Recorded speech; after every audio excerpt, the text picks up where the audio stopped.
আল্লাহ তাআলা কিয়ামতের কঠিন ময়দানে যেদিন স্বামী স্ত্রীকে চিনবে না, স্ত্রী স্বামীকে দেখে পালিয়ে যাবে, বন্ধু বন্ধুরে চিনবে না, পীর সাহেব মুরিদরে চিনবে না, মুরিদ পীর সাহেবরে চিনবে না, দলের কর্মী তার নেতারে চিনবে না, নেতা তার কর্মীরে চিনবে না, বন্ধু বন্ধুরে দেখে পালাবে। এই কঠিন মুহূর্তে সূর্যটা মাথার কাছে চলে আসবে, জমিনটা তামার জমিন হবে, আজকের জমিনের মতো নয়।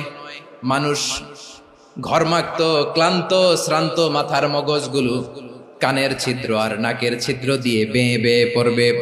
বিশ্বনবী ফরমান, কিয়ামতের ওই কঠিন ময়দানে 7 শ্রেণীর ব্যক্তিকে রব্বুল আলামিন তার আরশের নিচে ছায়া দিবেন। তার মধ্যে প্রথম শ্রেণীর ব্যক্তি হলো ইমামুন আদিল, যে ইনসাফের সাথে বিচার করে, যে জাস্টিস সমাজে সার্ভ করে, যে সুশাসন নিশ্চিত করে, ওই ইমামুন আদিল। আদিল শব্দটা বুঝছেন না? ইন্নাল্লাহা ইয়া'মুরু বিল আদল, পাইছেন? আদিল। 7 শ্রেণীর ব্যক্তিকে আল্লাহ তাআলা সুশীতল আরশের নিচে ছায়া দিবেন, যেদিন তার দেয়া ছায়া ছাড়া কোনো ছায়া থাকবে না। এর প্রথম হচ্ছে ইমামুন আদিল, ন্যায়পরায়ণ শাসক। চিল্লায় বলেন সুবহানাল্লাহ। আবার বিশ্বনবী বললেন, ইন্নাল মুকসিতিনা ইনদাল্লাহি আলা মানাবিরা মিন নূর আন ইয়ামিনির রহমান। কিয়ামতের দিন যারা ন্যায় পরায়ণ হিসেবে আল্লাহর সামনে দাঁড়াবে, কিয়ামতের দিন রব্বুল আলামিন তার আরশের ডান দিকে ওই ন্যায় পরায়ণ লোকদের জন্য আরশের ডান দিকে একটা নূরের মিম্বারে তাদেরকে বসার সুযোগ করে দিবে। আল্লাহর আরশের ডান দিকে ন্যায় পরায়ণ লোকদের জন্য আল্লাহ তাআলা নূরের মিম্বার বানাবে। 4টে কেন কথা মনে করেছেন? আল আদাল, জাস্টিস। ইন্নাল্লাহা ইয়া'মুরু বিল আদল। আল্লাহ তাআলা এই আদালতের নির্দেশনা দেন, সুবিচার, সুশাসন। প্রিয় ভাইয়েরা, এটা আমরা বাংলাদেশে চাই কি চাই না? এই যে অরাজকতা, এই যে অন্যায়, এই যে জুলুম, এই যে ইনকনসিস্টেন্সি সমাজের অসঙ্গতির প্রধান কারণ জাস্টিস নাই, সুবিচার নাই, সুশাসন নাই। শেষবারের মতো আওয়াজ করে বলেন তো, আমরা বাংলাদেশে আদল চাই কি চাই না? তাহলে প্রথম নির্দেশনা শেষ। আল্লাহ তাআলা তোমাদেরকে আদলের আদেশ দেন। এরপরে আল্লাহ বললেন, আমি তোমাদেরকে ইহসানের আদেশ দেই। ইন্নাল্লাহা ইয়া'মুরু বিল আদলি ওয়াল ইহসান। আমি তোমাদেরকে যেমনি আদলের নির্দেশনা দেই, তেমনি ভাবে তোমাদেরকে ইহসানের নির্দেশনা দেই। ইহসান, আওয়াজ করে সবাই বলেন তো ইহসান। ইহসান মানে কারো প্রতি সফট হার্টেড হওয়া, মহানুভব হওয়া, অনুগ্রহ পরায়ণ হওয়া, অনুগ্রহশীল হওয়া, একে অপরের প্রতি দয়াদ্র হওয়া। একে অপরের প্রতি দয়াদ্র, অনুগ্রহশীল হওয়া ছাড়া মানবিক সমাজ কশিনকালেও গঠন করা সম্ভব না। প্রিয় ভাইয়েরা, সুন্দর আচরণ দিয়ে, ইহসান দিয়ে যা জয় করা যায়, নরম আচরণ দিয়ে যেটা অর্জন করা যায়, কঠোরতা দিয়ে সেটা পারা যায় না। বিষ্ণু ঈসা ইসলাম ইহসান দিয়ে, কোমল আচরণ দিয়ে, তার অনুগ্রহ দিয়ে তিনি অনেক কাফিরের হৃদয়কে জয় করে ফেলেছেন। সাইয়েদনা সুমামা ইবনে উসাল রাদিয়াল্লাহু তাআলা আনহুর কথা মনে পড়ে যায়। তিনি ছিলেন ইয়ামামার বাদশা। মদিনাতে বিশ্বনবীকে হত্যা করার নিয়তে এসেছিলেন। গোপনে গোপনে বিশ্বনবীকে হত্যা করে আবার ইয়ামামাতে তিনি ফিরে যাবেন। কিন্তু কি অবাক করা কাণ্ড, হত্যা করতে পারে নাই, সাহাবাদের হাতে তিনি ধরা পড়ে গেলেন। সাইয়েদনা সুমামা ইবনে উসাল রাদিয়াল্লাহু তাআলা আনহু হত্যার নিয়তে আসলেন, কিন্তু হত্যা করতে পারলেন না। সাহাবারা ওনাকে ধরে ফেললেন, ধরে মসজিদে নববীর পিলারের মধ্যে বেঁধে রাখলেন। সুমামা ইবনে উসাল, সিরাত থেকে শুনে, সিরাত থেকে শোনাচ্ছি, রাদিয়াল্লাহু তাআলা আনহু ইয়ামামার অধিপতি ছিলেন। বিশ্বনবীকে হত্যার জন্য আসছেন, ধরা পড়ে গেছেন, এখন মসজিদে নববীতে বেঁধে রাখছেন। তার মানে বন্দী। এখন স্ট্যাটাস কি? বন্দী, ক্যাপটিভ। তো বিষ্ণু ঈসা ইসলাম সাহাবাদেরকে বললেন, তার খোঁজ খবর নিও, সুমামা ইবনে উসালের খোঁজ খবর নিও। সাহাবারা বলেন, ইয়া রাসূলুল্লাহ, আপনাকে হত্যা করতে এসেছে, তার তো কঠিন ক্যাপিটাল পানিশমেন্ট হওয়া দরকার, কঠিন শাস্তি হওয়া দরকার। বিশ্বনবী বললেন, না, আমি যেটা জানি তোমরা সেটা জানো না, তোমরা সুমামার সাথে ভালো আচরণ করো। বিশ্বনবী সুমামার কাছে গেলেন। প্রথম দিন যে তিনি কালেমার দাওয়াত দিলেন, ইমানের দাওয়াত দিলেন, ইসলামের দাওয়াত দিলেন, রিসালাতের দাওয়াত দিলেন, আখিরাতের দাওয়াত দিলেন। পরের দিন যে বিশ্বনবী সালাতের দাওয়াত দিলেন, যাকাতের দাওয়াত দিলেন, ইসলাম কি, কিভাবে, কেমন করে পালন করতে হয় চমৎকার আর্টিকুলেট করতে শুরু করলেন। তন্ময় হয়ে সুমামা ইবনে উসাল রাদিয়াল্লাহু তাআলা আনহু বিশ্বনবীর কথাগুলো শুনতে আরম্ভ করলো। একদিন নয়, 2 দিন নয়, টানা 3 দিন বিশ্বনবী সুমামার কাছে ইসলামকে প্রেজেন্ট করেছেন, উপস্থাপন করেছেন। আওয়াজ করে বলেন, কয় দিন? 3 দিন। 3 দিন মসজিদে নববীতে বাধা। আর সাহাবীদেরকে বললেন, তার খোঁজ খবর নিও, তোমরা যে রুটি বানাও এর মধ্যে সবচেয়ে ভালো আটার রুটিটা তারে দিও, সবচেয়ে রিফাইন্ড খেজুর, যেটা পিওর খেজুর, এটা তারে দিও। আর বিশ্বনবী নিজের উট থেকে দুধ দহন করে ওনার বাড়ির এক কর্মচারীকে বলেছেন, দুধ দহন করে সুমামার জন্য নিয়ে যেও। সুবহানাল্লাহ পড়বেন না? সবাই তো অবাক, ইয়ামামা থেকে আসছে নবীকে হত্যা করতে, বিশ্বনবী দেখে তারে জামাই আদর করে। একদিন নয়, 2 দিন নয়, টানা 3 দিন বিশ্বনবী এভাবে সুমামার কাছে যেয়ে ইসলামকে প্রেজেন্ট করতে আরম্ভ করলেন, ইসলামকে উপস্থাপন করতে শুরু করলেন। আর তাকে চমৎকার এন্টারটেইনমেন্ট, আপ্যায়ন দিতে আরম্ভ করলেন। টানা 3 দিন যখন ইসলামের দ্য বিউটিজ অফ ইসলাম, ইসলামের সুমহান বাণী, সৌন্দর্য তার কাছে উপস্থাপন শেষ, তাকে আপ্যায়ন শেষ, বিশ্বনবী বললেন সাহাবাদেরকে, যাও এবার সুমামার হাতের পায়ের রশি দুটো খুলে দাও। সাহাবারা তর্ক জুড়ে দিলেন, লা ইয়া রাসূলুল্লাহ, এমনটা করবেন না, তো ভয়ঙ্কর ভয়ঙ্কর খুনি, কি জানি কি হয়ে যায়। বিশ্বনবী বললেন, না, তার হাতে পায়ের রশিগুলো খুলে দাও। সাহাবারা বিশ্বনবীর কথা মতো তার হাতে পায়ের রশিগুলো খুলে দিল। সুমামা মুহূর্তের মধ্যে মসজিদে নববী থেকে বের হয়, ইয়ামামায় ফিরে না যে মসজিদে নববীর পাশে একটা খেজুর বাগান ছিল, সেখানে চলে গেলেন। সেখানে একটা ছোট্ট কুয়া ছিল, কুয়ার পানি দিয়ে তিনি গোসল করলেন। সুবহানাল্লাহ পড়েন। কুয়ার পানি দিয়ে গোসল করে মসজিদে নববীর সামনে এসে বিশ্বনবী এবং সাহাবাদের সামনে দাঁড়িয়ে সাব্বাবা উঁচু করে বললেন, আশহাদু আল্লা ইলাহা ইল্লাল্লাহ ওয়া আশহাদু আন্না মুহাম্মাদান আবদুহু ওয়া রাসূলুহু। আমি সাক্ষ্য দিচ্ছি আল্লাহ ছাড়া কোনো ইলাহ নাই, আর মুহাম্মদ আল্লাহ তাআলার প্রেরিত বান্দা এবং রাসূল। প্রিয় ভাইয়েরা, ইহসান দিয়ে যা জয় করা যায়, কঠোরতা দিয়ে সেটা কঠিনকালেও জয় করা যায় না। আওয়াজ করে বলেন, ঠিক কি না? এবার সুমামা দাঁড়িয়ে বলে, ওগো নবী, আমি তো কালিমা পড়ে মুসলমান হয়ে গেলাম, এবার শোনেন, এই মুহূর্তের আগে আপনার চেহারার চাইতে নিকৃষ্ট কোনো চেহারা আমার কাছে ছিল না, কিন্তু শাহাদা পাঠ করার পরে আপনার চেহারার চাইতে উত্তম শ্রেষ্ঠ কোনো চেহারা আমার কাছে আর নাই। ও নবী, আজকের দিনের আগে ইসলাম ধর্মের চেয়ে নিকৃষ্ট অপছন্দনীয় কোনো ধর্ম আমার কাছে ছিল না, কিন্তু এই মুহূর্ত থেকে ইসলামের চেয়ে সেরা শ্রেষ্ঠ পছন্দনীয় কোনো ধর্ম আমার কাছে নাই। নবী গো, আজকের দিনের আগে মদিনার চাইতে অপছন্দনীয় নিকৃষ্ট কোনো শহর আমার কাছে ছিল না, কিন্তু এই মুহূর্তের পর থেকে মদিনার চাইতে কোনো শ্রেষ্ঠ শহর আমার জানা নাই। সে ছিল গমের বড় ডিলার, গম বেচত। কি বেচত?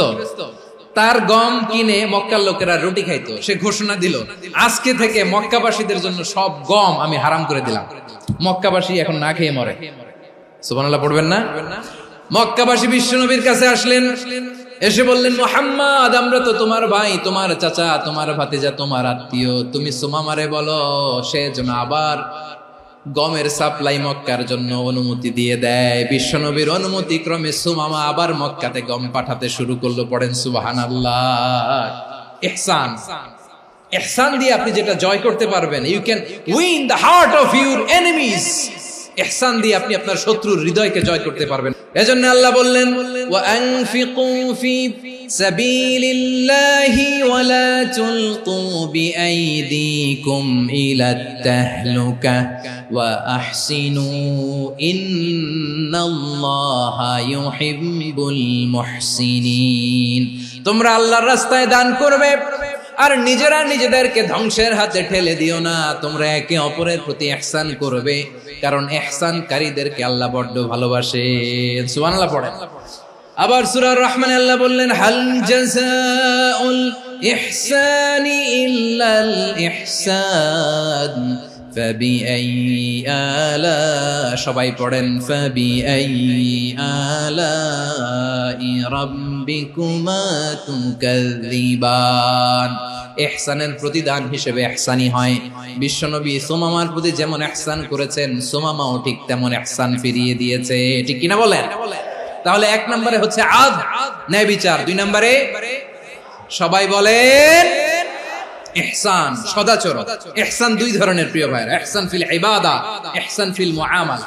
ইহসান ফিল ইবাদা হচ্ছে একাগ্র অনুভবে ইবাদতে ডুব দেওয়া, এর নাম ইবাদতের ইহসান।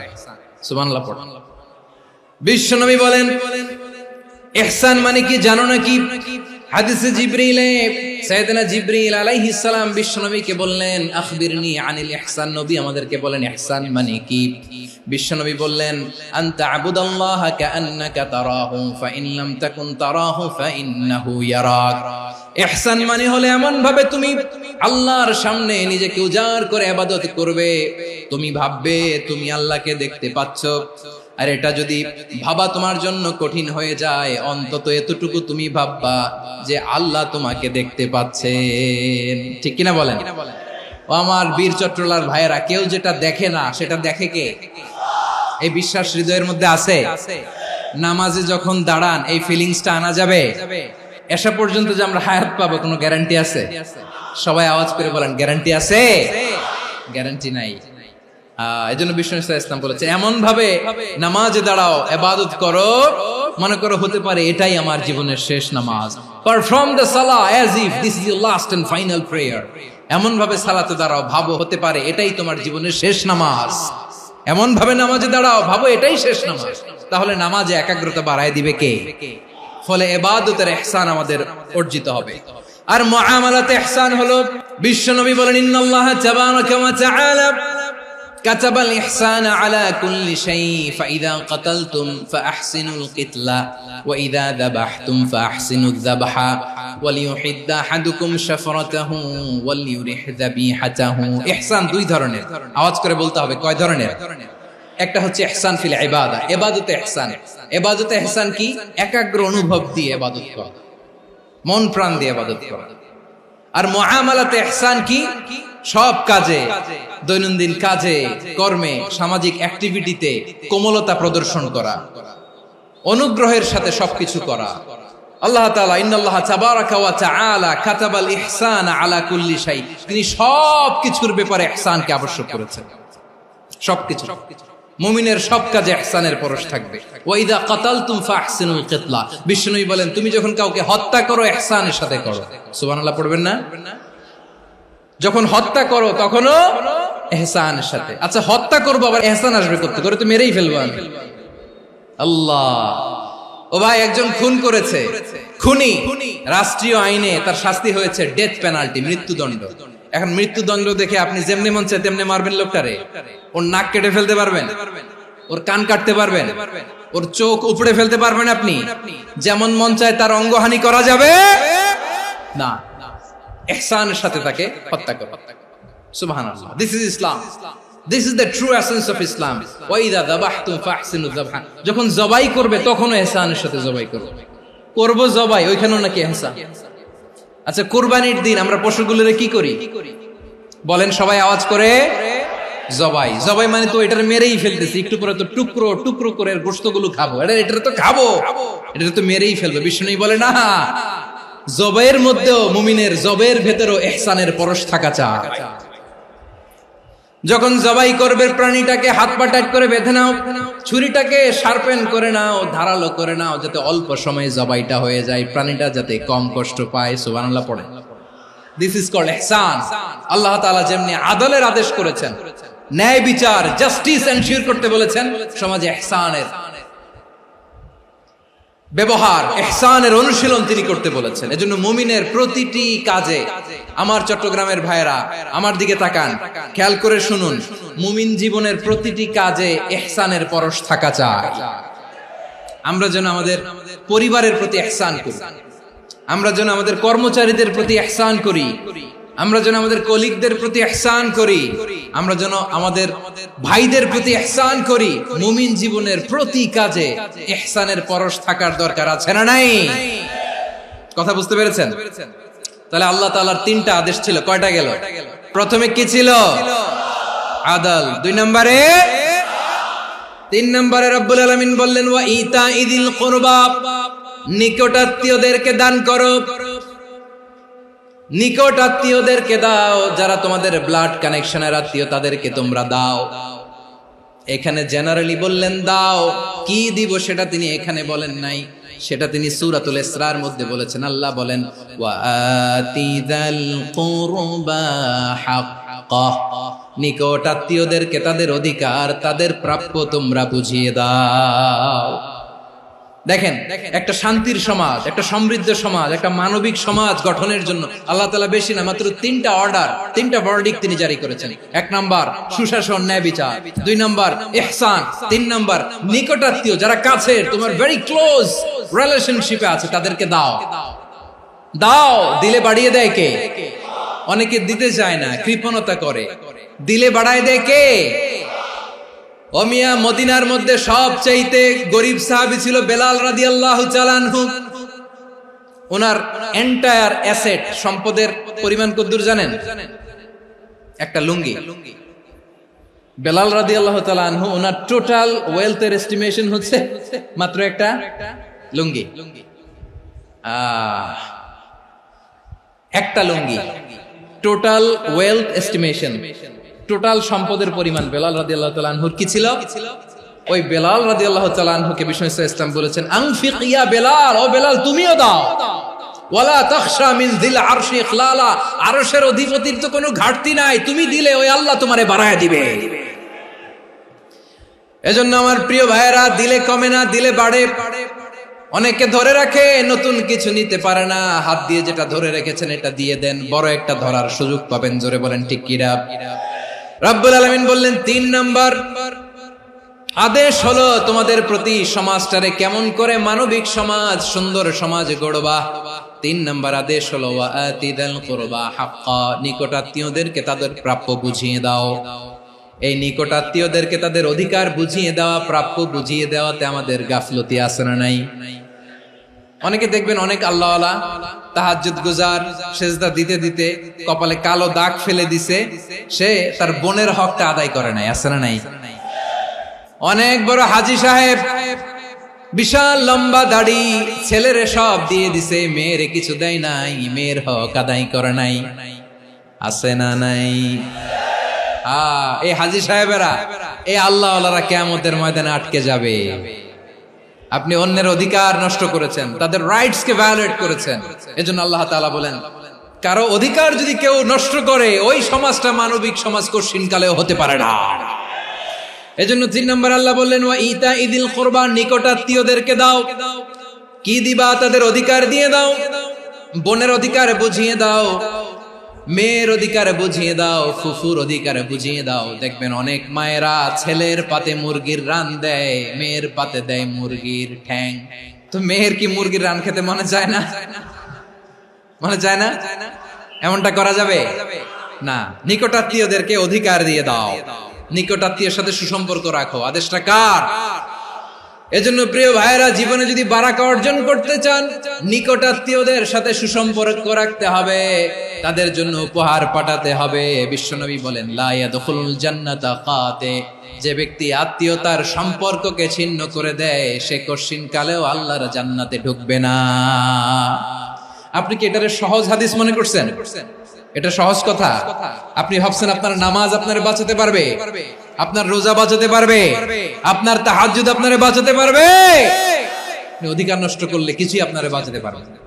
এজন্য নিকট আত্মীয়দেরকে দিতে হবে বেশি বেশি। বিশ্বনবী বলেন ইন্না সাদাকাতা আলাল মিসকিনি সাদাকা ওয়া আলা যির রাহিমি ইসনাতান সাদাকাতুন ওয়া সিলা। মিসকিন রে দান করলে শুধু দানের সওয়াব হয়, নিকট আত্মীয়কে দান করলে দুইটার সওয়াব হয়, সাদাকার সওয়াব হয়, আবার আত্মীয়তার বন্ধন অটুট রাখার সওয়াব হয়ে যায়। আবার বিশ্বনবী বললেন মান সাররাহু আইয়ুবসাতা লাহু ফি রিজকিহি ওয়া ইনসালাহু ফি আসারিহি ফালইয়াসিল রাহিমা।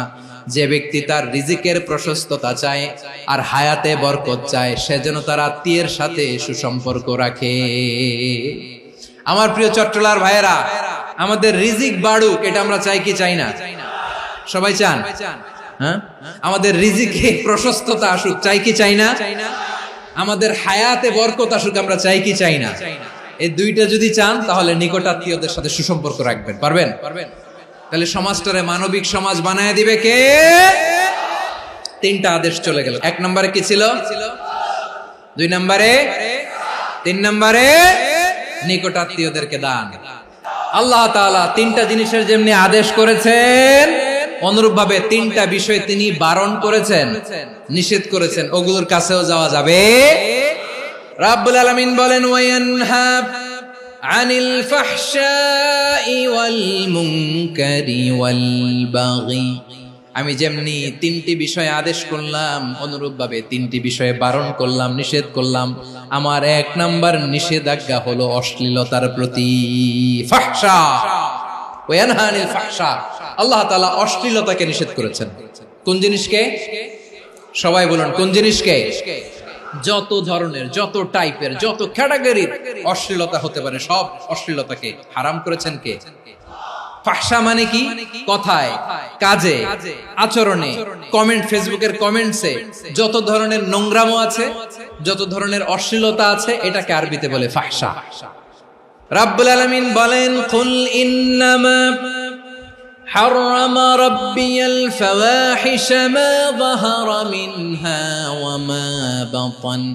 ও নবী, আপনি বলে দেন, আমার রব প্রকাশ্য, অপ্রকাশ্য, স্পষ্ট কিংবা অস্পষ্ট, দৃশ্যমান কিংবা অদৃশ্যমান সব অশ্লীলতাকে হারাম করেছেন। সব ধরনের অশ্লীলতা হারাম। আল্লাহ তাআলা আমাদেরকে অশ্লীলতা থেকে বাঁচান। এবার বলেন, আমাদের সমাজে অশ্লীলতা আছে না নাই? অশ্লীলতা নানা ভাবে, নানা নামে, নানা মোড়কে আমাদের সমাজে আছে না নাই? সংস্কৃতির নামে, ফ্যাশনের নামে, বিনোদনের নামে, উপন্যাসের নামে, কনসার্টের নামে অশ্লীলতা আছে না নাই?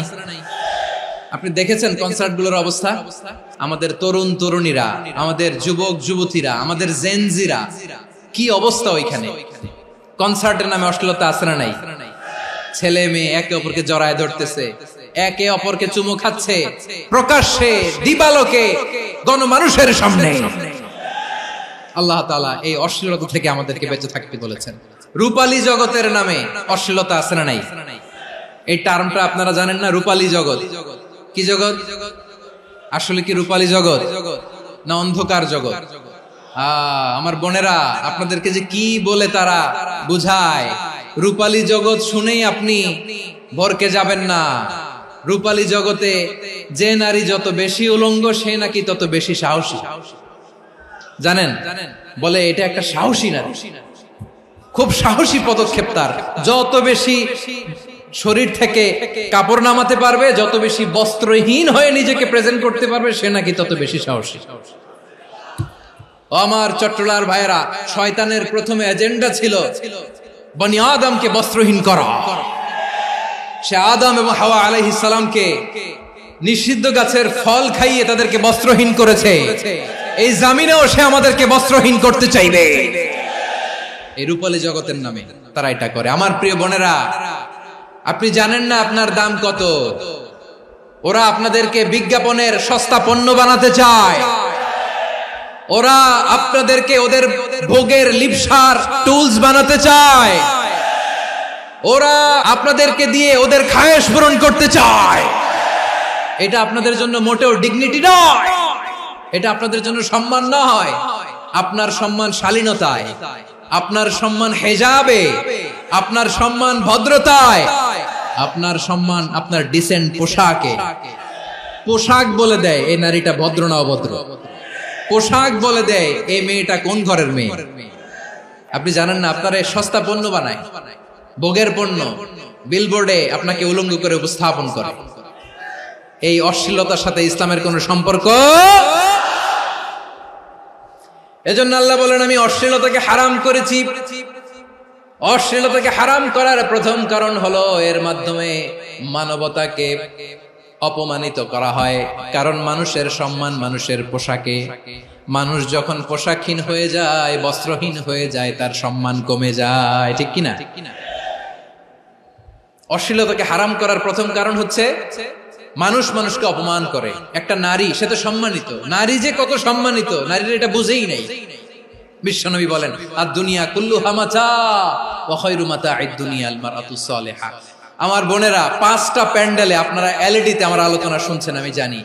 আপনাদের এই গর্ভ যে কত দামি আপনি জানেন না। আপনার পেট থেকেই আসবে আগামী দিনের সালাহুদ্দিন আল আইয়ুবী।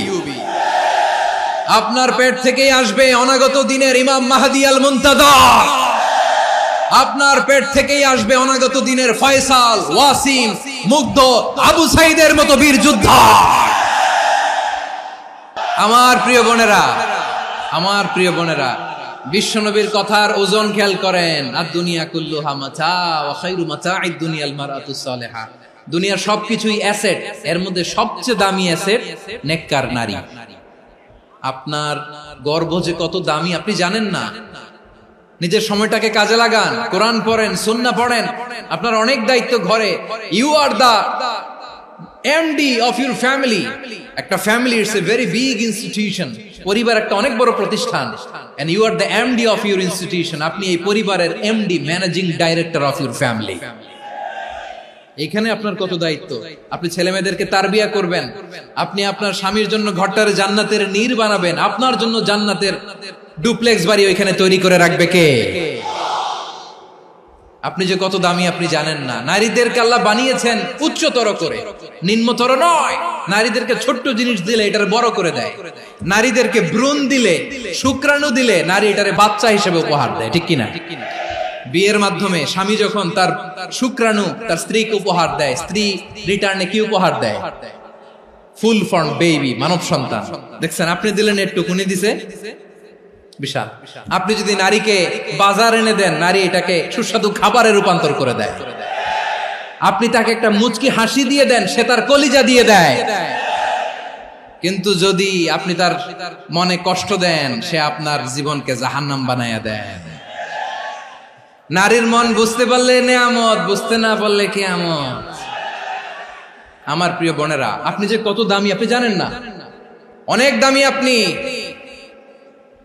আপনাদেরকে যেন ভোগের সস্তা পণ্য বানাতে না পারে, আপনাদেরকে সচেতন থাকতে হবে।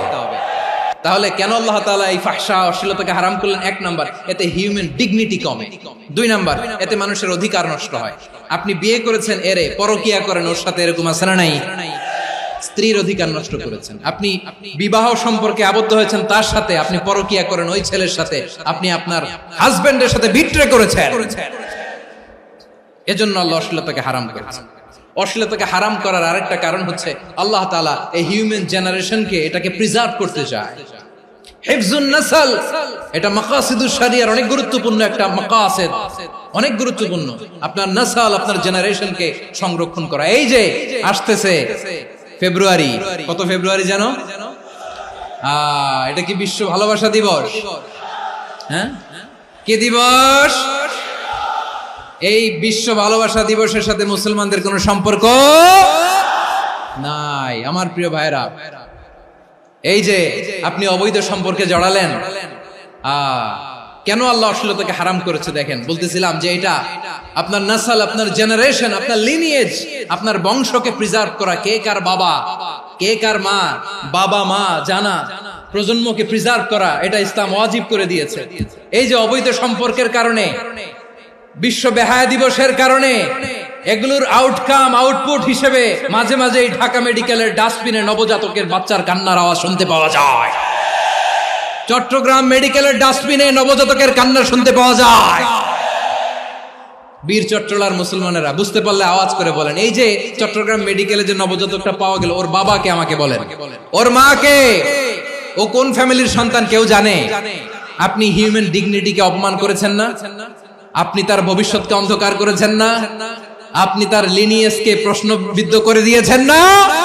এই জন্য আল্লাহ তাআলা অশ্লীলতাকে আমাদের জন্য হারাম করে দিয়েছেন। পড়েন সুবহানাল্লাহ।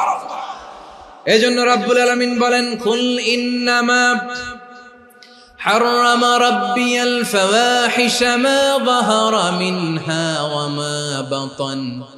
প্রকাশ্য অপ্রকাশ্য সব অশ্লীলতাকে হারাম ঘোষণা করে দিয়েছে কে?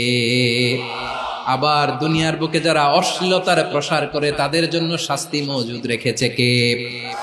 রাব্বুল আলামিন বলেন, ইন্নাল্লাযীনা يحبون أن تشيع الفاحشة في الذين آمنوا لهم عذاب أليم في الدنيا والآخرة والله يعلم وأنتم لا تعلمون নিশ্চয়ই যারা বিশ্বাসীদের মাঝে অশ্লীলতার প্রচার প্রসার করতে চায় তাদের জন্য আমি মর্মন্তুদ শাস্তি প্রস্তুত করে রেখেছি, দুনিয়াতেও রেখেছি, আখিরাতেও রেখেছি। ঘোষণাটা কার? যারা এই নাটকের নামে, সিনেমার নামে, রূপালী জগতের নামে, মুভির নামে, ওটিটি প্ল্যাটফর্মের নামে আমার সমাজে অশ্লীলতা ছড়াতে চায় তাদের জন্য কঠিন মর্মন্তুদ শাস্তি মজুদ রেখে দিয়েছে কে? ও আমার বোনেরা, এখনো আপনি জাগবেন না? এখনো আপনার চিন্তার দুয়ারে এখনো নাড়া পড়ে নাই? ওরা আপনাকে উলঙ্গ বানাতে চায়, ওরা আপনাকে আইটেম গার্ল বানাতে চায়। এজন্য ইসলাম অশ্লীলতাকে হারাম করেছে। হারাম। ইসলাম বলেছে যোজন যোজন দূরে থাকো, ওরা বলে না কাছে আসো, কাছে আসার গল্প, ক্লোজ আপ ওয়ান, কাছে আসার গল্প আছে না নাই? তাহলে অশ্লীলতার সাথে আমাদের কোনো সম্পর্ক? সবাই বলতে পারেননি, আওয়াজ করে বলুন, অশ্লীলতার সাথে আমাদের কোনো সম্পর্ক? আমরা এই সমস্ত ক্লোজ আপ ওয়ান, কাছে আসার গল্পের প্রোগ্রামে যাব? আমরা কোন ধরনের অশ্লীল কন্টেন্ট সোশ্যাল মিডিয়ায়, টিভিতে দেখব? কি যুগ যে আমরা কাটাচ্ছি আপনি কল্পনা করতে পারবেন না। পর্ন ইন্ডাস্ট্রি, নারী পুরুষের বস্ত্রহীন যুগল দৃশ্য, এটাকে দিয়ে ওরা কোটি ডলারের ইন্ডাস্ট্রি বানিয়েছে। পুরো মানব ইতিহাসে এরকম জঘন্য সময় মানব ইতিহাস পার করে নাই। পর্ন এটা ইন্ডাস্ট্রি হয়ে গেছে। আমাদের এই যুবকগুলো, জেনজি গুলো, ওদের চরিত্র বাঁচাবে কি করে? কেমন করে হেফাজত করবে ওদের এই মূল্যবান চরিত্র? আমার প্রিয় ভাইরা, এই অশ্লীলতার দ্য লেটেস্ট ভার্সন হচ্ছে LGBTQ, শরীফ থেকে শরীফা।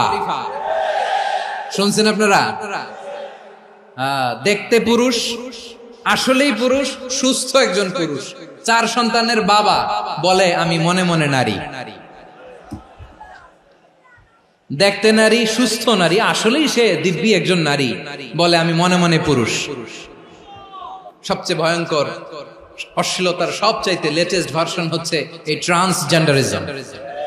সুস্থ পুরুষ তার বায়োলজিক্যাল গ্রোথকে হরমোন দিয়ে স্টপ করে দিয়ে সে সার্জারি করে নারী হতে চায়, সুস্থ নারী পুরুষ হতে চায়। পুরুষ পুরুষের প্রতি সেক্সুয়ালি আকর্ষণ বোধ করে, এটা লূত আলাইহিস সালামের কওমের মধ্যে ছিল। এটাকে আল্লাহ কোরআনে ফাহিশা বলেছেন। ওয়ালুতান ইয قال لقومه أتأتون الفاحشة ما سبقكم بها من أحد من العالمين। লূত আলাইহিস সালাম বললেন, তোমরা কি এমন এক অশ্লীল কার্যক্রমে ডুব দিলে নাকি যেটা গোটা বিশ্বের কেউ কখনো করে নাই, তোমরাই প্রথম করেছো? পড়েন নাউযুবিল্লাহ। এই পশ্চিমের এই রোগ আমার দেশে যেন আসতে না পারে, আমাদের সজাগ থাকতে হবে। প্রিয় ভাইরা, চিল্লায় বলেন ঠিক কি না? পশ্চিমের অবস্থা ভয়ঙ্কর। পাশ্চাত্যে, আমি যুক্তরাষ্ট্রে ছিলাম অনেকদিন, কয়েক মাস, বিভিন্ন স্টেটে ঘুরেছি। গার্ডিয়ানরা উদ্বিগ্ন, ছেলে মেয়েদেরকে, ছোট্ট ছেলে মেয়ে, ওদেরকে জিজ্ঞেস করে, তুমি how do you feel right now inside yourself? তুমি ভিতরে ভিতরে কেমন ফিল করো? তোমার কি ছেলে ছেলে লাগে না মেয়ে মেয়ে লাগে? আচ্ছা বলেন, এই ছোট্ট বাচ্চাটাও কি এগুলো জেন্ডার অ্যাসাইনমেন্ট বলতে এগুলো কিছু বুঝে? এইভাবে মিসগাইড করা হচ্ছে। কৌতূহল বশত ছোট্ট ছেলে যদি বলে আমার তো মেয়ে মেয়ে লাগে, তখন বলে যে না তুমি মেয়ে, ছেলে না। মা বাবা বাধা দিলে ওকে আলাদা গভর্নমেন্ট হাউসে নিয়ে যায়। ভয়ঙ্করতম অবস্থা। আমরা একটা সময় শুনতাম যে হুজুর আমার ছেলেটা খুব ভালো, হাফেজে কোরআন, আল্লাহওয়ালা। হুজুর আমার ছেলে দাড়ি রাখছে, আল্লাহওয়ালা। হুজুর আমার ছেলে 5 ওয়াক্ত সালাত জামাতের সাথে পড়ে, তার মানে আল্লাহওয়ালা। পশ্চিমে যে আমি কি শুনছি জানেন? ওরা বলে হুজুর আমার ছেলেটা ইউনিভার্সিটির একটা মেয়ের সাথে প্রেম করে, ও খুব আল্লাহওয়ালা, হুজুর দোয়া করবেন। এর কারণ ওদের কাছে আল্লাহওয়ালার ক্রাইটেরিয়া হচ্ছে হুজুর আমার ছেলেটা আরেক ছেলের পছন্দ করে নাই, আমার মেয়েটা আরেক মেয়েকে ভালোবাসে নাই, এজন্য আমার ছেলেটা আল্লাহওয়ালা, হুজুর ওর জন্য একটু দোয়া করে দিয়েন। কি চ্যালেঞ্জ ওরা ফেস করতেছে। ওনার ছেলে যে আরেক ছেলেরে বিয়ে করবে না, এটাতেই উনি খুশি যে আলহামদুলিল্লাহ আমার ছেলেটা একটা মেয়েরে ভালোবাসে, আমার মেয়েটা একটা ছেলেরে ভালোবাসে, মানে এটা খুব আল্লাহওয়ালা। নাউজুবিল্লাহ পড়তে পারলেন না? এজন্য অশ্লীলতার সাথে আমাদের কোন সম্পর্ক। রাব্বুল আলামিন বলেন ওয়ায়ানহা আনিল ফাহশাই ওয়াল মুনকারি ওয়াল বাগি, তিনটা জিনিসকে আমি নিষিদ্ধ করলাম। এক নাম্বার হলো ফাহশা, অশ্লীলতা। দুই নম্বরে হলো মুনকার, সমস্ত মন্দ কাজ। মুনকার মানে হচ্ছে যত মন্দ কাজ, খারাপ কাজ, বাজে কাজ, এটার বলে মুনকার। এটার কি বলে? আপনারা পড়ছেন না, তা'মুরুনা বিল মা'রুফি ওয়া তানহাউনা আনিল মুনকার। সৎ কাজের আদেশ, অসৎ কাজের নিষেধ। মুনকার, মুনকার হচ্ছে মানুষের স্বাভাবিক বিবেকবোধ যেটাকে খারাপ বলে, ওইটাই মুনকার। পৃথিবীর সব আসমানি গ্রন্থ যেটাকে খারাপ বলেছে, মানুষের স্বাভাবিক বিবেকবোধ যেটাকে খারাপ বলেছে, এগুলো সব মুনকার। যেমন ইফতিজিং, এটা কি ভালো না খারাপ? মজুদদারি, খাদ্যে ভেজাল দেওয়া, ওজনে কম দেওয়া, মাছে ফরমালিন মিশানো, চাঁদাবাজি, টেন্ডারবাজি, দখলবাজি, এগুলো আমাদের স্বাভাবিক বিবেকেই বলে এগুলো খারাপ, এগুলো হচ্ছে মুনকার। আল্লাহ তাআলা এই মুনকার থেকে আমাদেরকে বেঁচে থাকতে বলেন, আর শয়তান এই মুনকারের প্রতি আমাদেরকে উদ্বুদ্ধ করে।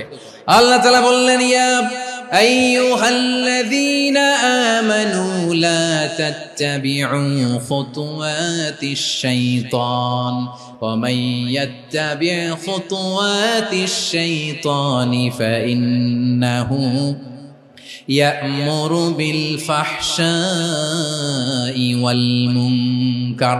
আল্লাহ বললেন, আমার গোলামেরা শোনো শোনো, ও আমার বিশ্বাসী বান্দারা খবরদার, তোমরা কশিনকালেও শয়তানের পদাঙ্ক অনুসরণ করবে না, কারণ শয়তান তোমাদেরকে অশ্লীলতা এবং মন্দ কাজের দিকে উদ্বুদ্ধ করে। আমাদের কাজ হচ্ছে শয়তান আমাদেরকে যেদিকে নিতে চায় আমরা তার উল্টা দিকে যাব। শয়তান এই মন্দ কাজকে আমাদের কাছে বিউটিফাই করে, চাকচিক্যময় করে আমাদের সামনে উপস্থাপন করে।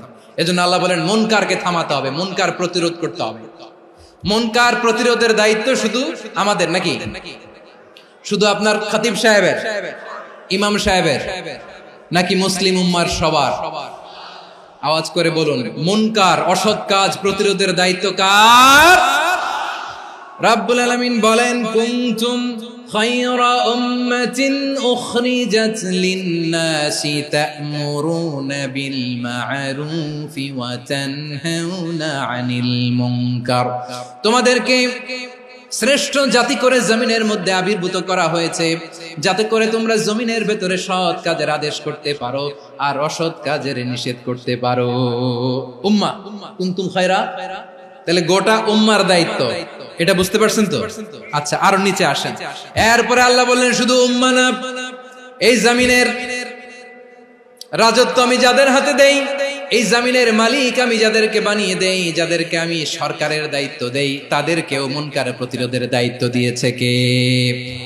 আল্লাহ বলেন, যারা ক্ষমতার মসনদে বসেছে তাদেরকে 4 দফা কর্মসূচি আমি আল্লাহ দিলাম। আওয়াজ করে বলেন, কয় দফা? আল্লাহ বলেন, আল্লাযীনা ইম্মাক্কান্নাহুম ফিল আরদি আকামুস সালাতা ওয়া আতাউয যাকাতা ওয়া আমারু বিল মা'রুফি ওয়া নাহাউ আনিল মুনকার ওয়ালিল্লাহি আকিবাতুল উমুর। যারা এই জমিনের উত্তরাধিকার হয়েছে তারা 4 দফা কর্মসূচি নিয়ে সামনে আগাবা। সালাত কায়েম করবা, যাকাত আদায় করবা, সৎ কাজের আদেশ দিবা, অসৎ কাজ থেকে মুনকার প্রতিরোধ করবা। আদেশটা কার? আমার প্রিয় চট্টলার ভাইরা, পুরো উম্মার দায়িত্ব মুনকার প্রতিরোধ করা, সরকার প্রধানের দায়িত্ব মুনকার প্রতিরোধ করা। এরপর আল্লাহ বলেন, প্রতিটা ফ্যামিলির যিনি প্রধান সিইও বাবা, প্রত্যেক বাবারও দায়িত্ব এই মুনকার প্রতিরোধ করা। আওয়াজ করে বলেন ঠিক কি না? যেমনটি সাইয়েদনা লোকমান আলাইহিস সালাম ওনার কলিজার টুকরা সন্তানকে আদেশ করেছেন, ইয়া বুনাইয়া আকিমিস সালাতা ওয়া'মুর বিল মা'রুফি ওয়ানহা আনিল মুনকার। পড়েন সুবহানাল্লাহ। বাবা ছেলেকে সবক দিচ্ছে, লোকমান আলাইহিস সালাম ছেলেকে বলতেছে, ওরে আমার কলিজার টুকরা সন্তান, ওরে আমার বাছা, নামাজ কায়েম করবা, সৎ কাজের আদেশ দিবা, আর মুনকার প্রতিরোধ করবা, অসৎ কাজ সমাজ থেকে খারাপ কাজকে ঝেঁটে বিদায় করে দিবা। তাহলে দেখেন আমি স্টেপ বাই স্টেপ নামলাম। পুরা উম্মার দায়িত্ব, জমিনের উত্তরাধিকারী আল্লাহ যাদেরকে বানিয়েছেন সরকার, তাদের দায়িত্ব, প্রতিটি ফ্যামিলির প্রধানের দায়িত্ব, এরপরে বিশ্বনবী বলেন সচেতন প্রতিটি মুসলিমের দায়িত্ব সমাজ থেকে মুনকারকে উৎখাত করা। বিশ্বনবী বলেছেন মান রাআ মিনকুম মুনকারান ফালিয়ুগাইয়িরহু বিয়াদিহি ফাইন লাম ইয়াসতাতি ফাবিলিসানিহি ওয়া ইন লাম ইয়াসতাতি ফাবিকলবিহি ওয়া যালিকা আযআফুল ঈমান। সমাজে যে মুনকার দেখবে, খারাপ কাজ দেখবে, সে যেন হাত দিয়ে সেটাকে থামায়। আমার প্রিয় ভাইরা, না থামালে আমরাই ডুববো শেষমেশ। আমাদের বাঁচার জন্য হইলেও থামাইতে হবে। রব্বুল আলামিন বলেন ওয়াত্তাকু ফিতনাতাল লা তুসিবান্নাল্লাযীনা যালামু মিনকুম খাসসা। ও আমার গোলামেরা, ওই আযাবকে ভয় করো যে আযাব যখন আমি জমিনের বুকে পাঠাই শুধু জালেমদেরকেই মারি না, আলেমদেরকেও মারি। আযাব যখন আসে তখন শুধু জালিমই মরে না, আলেমও মরে। জানেন মুসা আলাইহিস সালামের পায়ে একবার লাল পিঁপড়া, তো উনি রেগে মেগে পাশি দেখে লাল পিঁপড়ার বাসা, পা দিয়ে ডলে মুছে সবগুলো পিঁপড়া মেরে ফেলছে। এই ঘটনাটা আল্লাহ ঘটিয়েছেন। এজন্য মুসা আলাইহিস সালাম ছিলেন কালিমুল্লাহ, সরাসরি আল্লাহর সাথে কথা বলতেন। তিনি আল্লাহকে জিজ্ঞেস করেছিলেন, আল্লাহ তুমি যখন কোন জনপদে আযাব পাঠাও, শাস্তি দাও, ওখানকার শুধু জালেমরাই তো মরে না, ভালো মানুষগুলাও মরে, তো আযাব দিবা মুশরিকদের উপর দিবা, অবাধ্যদের উপর দিবা, ভালো মানুষগুলোরে মারো কেন? আল্লাহ বললেন, মুসা তোমার যে কামড় দিছিল পায়ের মধ্যে পিঁপড়া, কয়টা পিঁপড়া?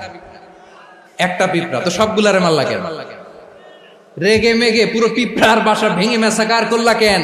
আমি যখন অ্যাকশনে যাই, আমি যখন শাস্তি দেই, তখন এত বাস বিচার করা হয় না, বাস বিচার করা যায় না। যখন অ্যাকশনে যাওয়া হয় ওইটা ডাইরেক্ট অ্যাকশন হয়ে যায়। চিল্লায় বলো ঠিক কি না? এজন্য আমাদের বাঁচার জন্য হলেও এই পাপ থামাতে হবে, এই শয়তানের অট্টহাসি থামাতে হবে, অন্যায় অপরাধ সমাজ থেকে আমাদের থামাতে হবে। কারণ আযাব আসলে ওরাও মরবে, আমরাও মরব। একটা জাহাজ 2 তলা, আপনি আছেন 2য় তলায়। নিচের তলার কিছু লোক জাহাজের তলা ছিদ্র করতে আরম্ভ করছে। কি ছিদ্র করতেছে? আচ্ছা, জাহাজের তলা ছিদ্র করলে তলা দিয়ে কি ঢুকে? এখন আপনি যদি বলেন আমার কি, আমি তো 2 তলায়, আমি তো ভালো আছি, ওরা ছিদ্র করে ওরা মরবে। আসলে কি শুধু ওরা মরবে? তলা দিয়ে যখন পানি ঢুকবে, জাহাজ ঢুকলে আপনিও মরবেন। এজন্য নিজে মরার আগে ওই পাগলগুলোর নিচতলায় যে থামাতে হবে। চিল্লায় বলেন ঠিক কি না? এজন্য আল্লাহ বললেন মুনকার প্রতিরোধের দায়িত্ব সমাজের টপ টু বটম সবার। এজন্য মুনকার প্রতিরোধ করার দরকার আছে না নাই? সমাজে এই যে ইফটিজিং হয়, আপনার বোনের বয়সী একটা মেয়েকে কিছু বকাটে টিটকারি করে, এই বলে সেই বলে, নোংরা কথা বলে, রাস্তায় দেখেও আপনি পাশ দিয়ে না দেখার মতো চলে যান কেন? আপনি দাঁড়ান না কেন? আপনি দাঁড়ালেই তো থেমে যাবে, কারণ সত্যের যে শক্তি তার সামনে মিথ্যা মুখ থুবড়ে পড়ে। আপনার সামনে ও কিছুই না, নাথিং। আপনি দাঁড়ান, ওকে প্রশ্ন করেন যে আমার বোনকে তুমি ডিস্টার্ব করো কেন? আপনাকে দেখে আরো 5 জন দাঁড়াবে, 5 জনকে দেখে আরো 10 জন দাঁড়াবে। আমাদের নীরবতা আর আমাদের নিশ্চুপ থাকাই জালিমদেরকে আরো শক্তিশালী জালিম বানিয়েছে। এজন্য মুনকার প্রতিরোধের দায়িত্ব আমাদের সবার। টেন্ডারবাজি, চাঁদাবাজি, দুর্নীতি, অপরাধ, দখলদারিত্ব, মজুদদারি, এগুলো সবকিছু একসাথে প্রতিরোধ করতে হবে। ঠিক কিনা বলেন? একটা মানবিক সমাজ যদি চাই, প্রতিরোধ করতে হবে। প্রিয় ভাইয়েরা, আল্লাহর শপথ নিয়ে বলি, এই নাসিহাত গুলো সবার জন্য, সব দলের জন্য, সব মতের মানুষের জন্য। আমরা কোনো দলের প্রতি মানুষকে ডাকি না, আমরা ডাকি ইসলামের দিকে। সব দলের, সব মতের, সব মানুষদেরকে আমরা আহ্বান জানাই, আসুন আমরা একটা সুন্দর সমাজ বিনির্মাণ করি। এই যে নতুন বাংলাদেশের এক সুযোগ এসেছে, আর জীবনে হয়তো আসবে না, সামনের 100 বছর এই সময় আসবে না। আসুন দেশটাকে আমরা সাজাই, আসুন আমরা দুর্নীতি বন্ধ করি, আসুন আমরা চাঁদাবাজি বন্ধ করি, আসুন আমরা দখলদারিত্ব বন্ধ করি, আসুন আমরা এক দল আরেক দলকে নিশ্চিহ্ন করার যে রাজনীতি, এটা বন্ধ করি। সব দলের প্রতি আমার আহ্বান, আমরা চাঁদাবাজ মুক্ত বাংলাদেশ চাই, জুলুম মুক্ত বাংলাদেশ চাই, ফ্যাসিজম মুক্ত বাংলাদেশ চাই, গুণ খুন খারাপি মুক্ত বাংলাদেশ চাই, আমরা নতুন ভোরের বাংলাদেশ চাই। ওই বাংলাদেশ পাওয়ার জন্য মুনকার প্রতিরোধে, অন্যায় প্রতিরোধে যদি বাঘের বাচ্চার মতো, আবু সাইদের মতো দুই হাত উঁচু করে বুককে টান টান করে প্রসারিত করে দাঁড়াতে হয়, রাজি আছো মুসলমান? রাব্বুল আলামিন বলেন ওয়ায়ানহা আনিল ফাহশাই ওয়াল মুনকারি ওয়াল বাগি ইয়াইদুকুম লাআল্লাকুম তাযাক্কারুন। আল্লাহ বললেন আমি অশ্লীলতাকে নিষেধ করি, আমি সব ধরনের মন্দ কাজকে নিষিদ্ধ করি, সব শেষে আমি সীমা লঙ্ঘনকে তোমাদের জন্য নিষিদ্ধ করি। নিষিদ্ধ করেছেন কয়টা জিনিস?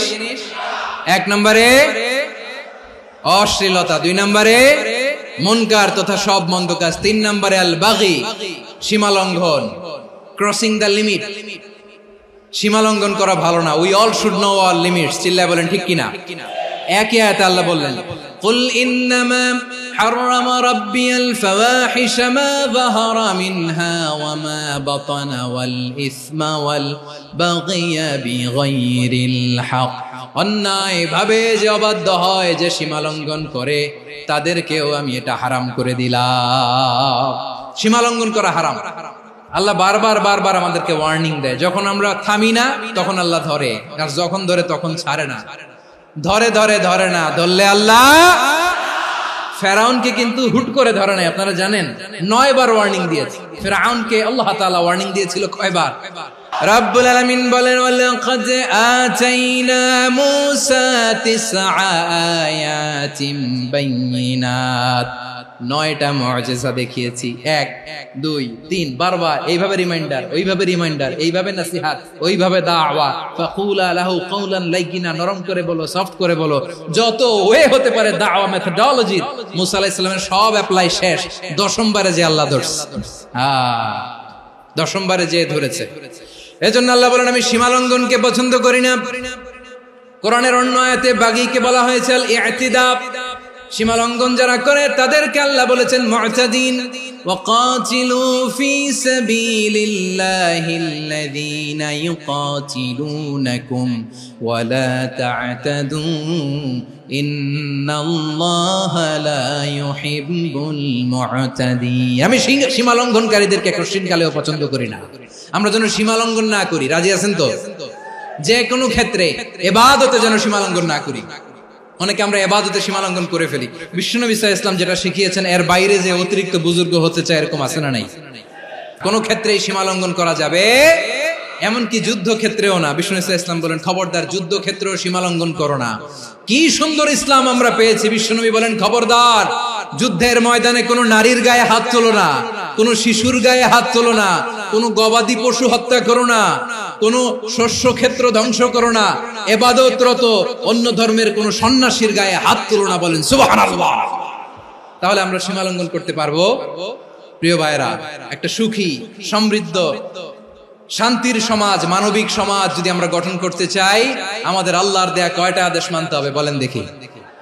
আর বেঁচে থাকতে হবে কয়টা জিনিস থেকে? আল্লাহর আদেশ কি? 1 নাম্বার আদাল, ন্যায়পরায়ণতা। আমরা সুবিচার, সুশাসন, ন্যায় বিচার চাই কি চাই না? 2 নম্বরে কি ছিল? মাশাআল্লাহ, আমরা যেন সবার প্রতি দয়া পরবশ হই, ইহসান করি। 3 নম্বরে কি ছিল? নিকটাত্মীয়দের দান করা, তাদের অধিকার প্রাপ্য বুঝিয়ে দেওয়া। পাশাপাশি 3টা জিনিস থেকে আল্লাহ বারণ করেছেন, নিষেধ করেছেন। তার প্রথমটা ফাহশা, অশ্লীলতা। অশ্লীলতার সাথে আমাদের কোনো সম্পর্ক। 2 নম্বর নিষেধাজ্ঞা কি ছিল? আল মুনকার, সমাজের যত মন্দ কাজ এগুলোকে আমরা প্রতিরোধ করব। রাজি আছেন তো সবাই? 3 নম্বরে আল বাগী, সীমালঙ্ঘন। কোন মুসলিম সীমালঙ্ঘন করে না। রাব্বুল আলামিন শেষে বললেন ইয়াইদুকুম লাআল্লাকুম তাযাক্কারুন। আল্লাহ তোমাদেরকে উপদেশ দেন যাতে তোমরা শিক্ষা গ্রহণ করো। আমরা উপদেশ দেব, আমরা জোর করে কাউরে কিছু মানাতে চাই না। লা ইকরাহা ফিদ্দিন ওয়াযাক্কির ফাইন্না যিকরা তানফাউল মুমিনিন। উপদেশ দিলে এটা মুমিনদের কাজে দেয়। লাস্তা আলাইহিম বিমুসাইতির ইন্নামা আনতা মুযাক্কির। নবী হে, আপনি রিমাইন্ডার দাতা, আপনি উপদেশ দিবেন। আমরাও বিশ্বনবীর এই হাদিসগুলো থেকে, কোরআনের আয়াত থেকে রিমাইন্ডার, এই কথামালা, বাণী বাহক হিসেবে এই বাণীগুলো আপনাদের সাথে কাছে পৌঁছে দিলাম। আমরা আল্লাহ তাআলার কাছে প্রার্থনা করি, আল্লাহ আমরা যেন আদল দিয়ে আমাদের সমাজকে গঠন করতে পারি। আল্লাহ আমরা যেন ইহসান করতে পারি। আমরা যেন নিকটাত্মীয়দের দান করতে পারি। আল্লাহ যত ধরনের অশ্লীলতা, অনাচার, মন্দ কাজ, সীমালঙ্ঘন, অবাধ্যতা থেকে যেন আমরা বেঁচে থাকতে পারি। আল্লাহ তাআলা আমাদের সবাইকে কথাগুলো বুঝার ও আমল করার তৌফিক দান করুক। হাযা মা ইনদি ওয়াল ইলমু ইনদাল্লাহ আলাইহি তাওয়াক্কালতু ওয়া ইলাইহি উনীব। সুবহানাকাল্লাহুম্মা বিহামদিকা আশহাদু আল্লা ইলাহা ইল্লা আনতা আস্তাগফিরুকা ওয়া আতুবু ইলাইক।